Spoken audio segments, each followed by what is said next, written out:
Dragi moji prvaci, nadam se da ste spremni za čas i da ćete me pažljivo slušati. Danas ćemo govoriti o pravima i odgovornosti.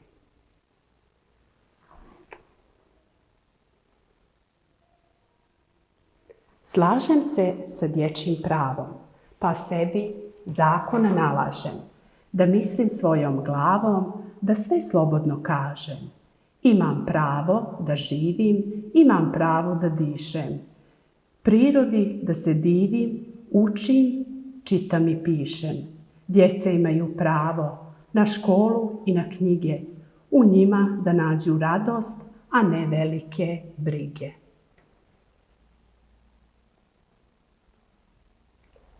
Da bi živjeli sretno u porodici, školi i društvu, djeca imaju prava i odgovornosti.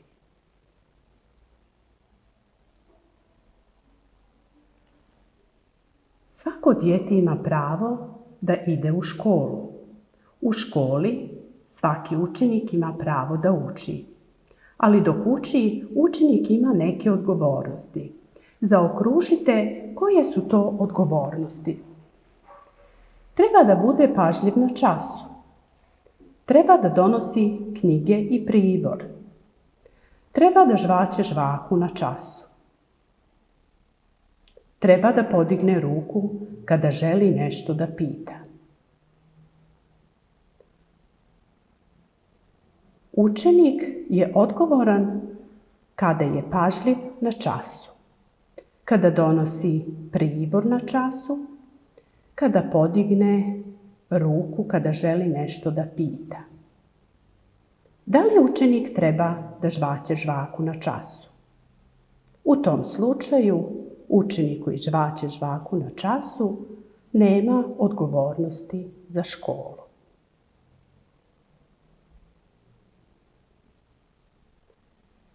Na odgovarajućim crticama ubacite riječi pravo i odgovornost. Ema ima pravo da dobije 5 iz matematike, ali ima i odgovornost da nauči gradivo koje će biti na kontrolnom. Ne zaboravi, mi nemamo samo prava, već i obaveze i odgovornosti.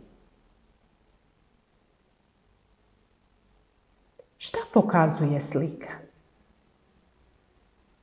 Treba da poštujemo svoja prava, a i prava drugih. Ljude treba poštovati bez obzira na razlike. Različitost ne dijeli ljude, naprotiv, čini život ljepšim i bogatijim.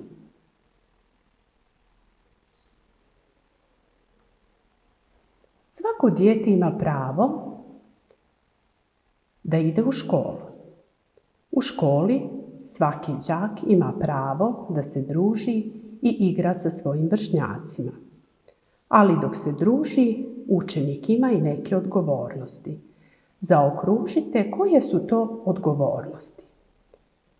Treba da prihvati svakog učenika koji želi da se druži sa njim. Treba da izbegava učenike koji imaju drugačiju boju kože od njega. Treba da podijeli užinu sa drugom koji je zaboravio da je ponese. Treba da zadirkuje učenika koji je dobio lošu ocenu. Hajde da zaokružimo. Treba da prihvati svakog učenika koji želi da se druži sa njim. Treba da podijeli užinu sa drugom ili drugaricom koji je zaboravio da ponese. Treba da izbjegavamo učenike koji imaju drugačiju boju kože. Ne smijemo ih izbjegavati. Trebamo ih razumjeti i imati osjećaj tolerancije prema svim rasama. Da li treba zadirkivati učenika koji je dobio lošu ocenu? Naravno da ne. Trebamo poštovati druge bez obzira na njihove sposobnosti. Na odgovarajućim crticama ubacite riječi pravo i odgovornost. Jasna i Ema imaju pravo da sede na klupi u školskom dvorištu, ali i odgovornost da je dijele sa ostalim školarcima.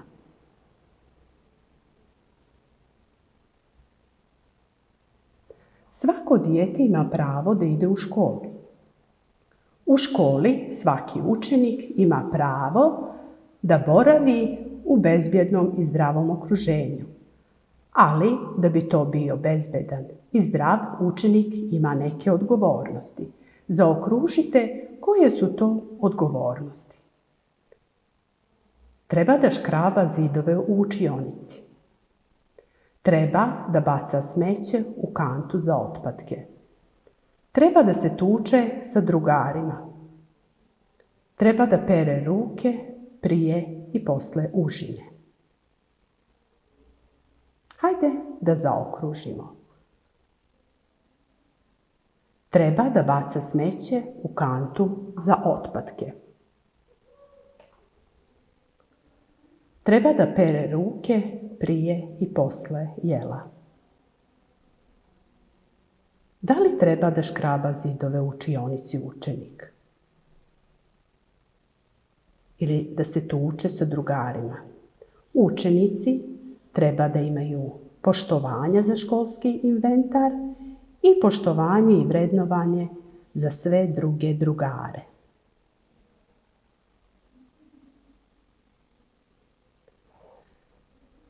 Šta vam pokazuje ova slika? Kako učenici primenjuju pravilo.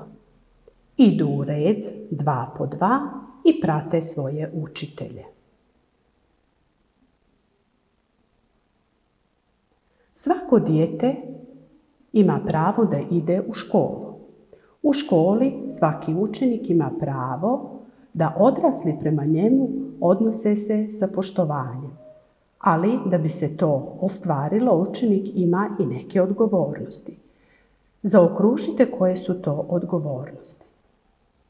Ne treba da ustane kada učiteljica uđe u učionicu. Treba da kuca na vrata prije nego što uđe u nečiju kancelariju. Treba da se sa starijim osobama obraća sa vi. Treba da laže učiteljicu. Hajde da zaokružimo odgovornosti. Treba da kuca na vrata prije nego što uđe u nečiju kancelariju. Treba sa starijim da se obraća sa vi. Da li treba da lažete učiteljicu i sedite na stolicu dok učitelji ulaze? Ne. Učenici treba da poštuju i vrednuju rad odraslih u školi. Ne zaboravi, u školi treba poštovati pravila, jer tako ćeš živjeti u harmoniji sa drugovima i drugaricama.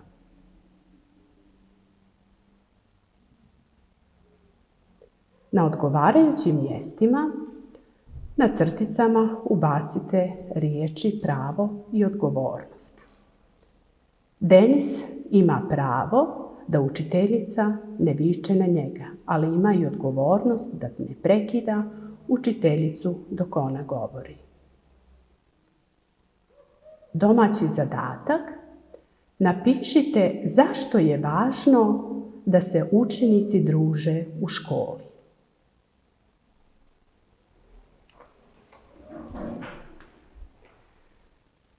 Hvala na pažnji, dragi đaci.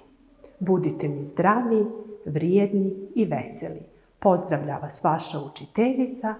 Hvala na pažnji.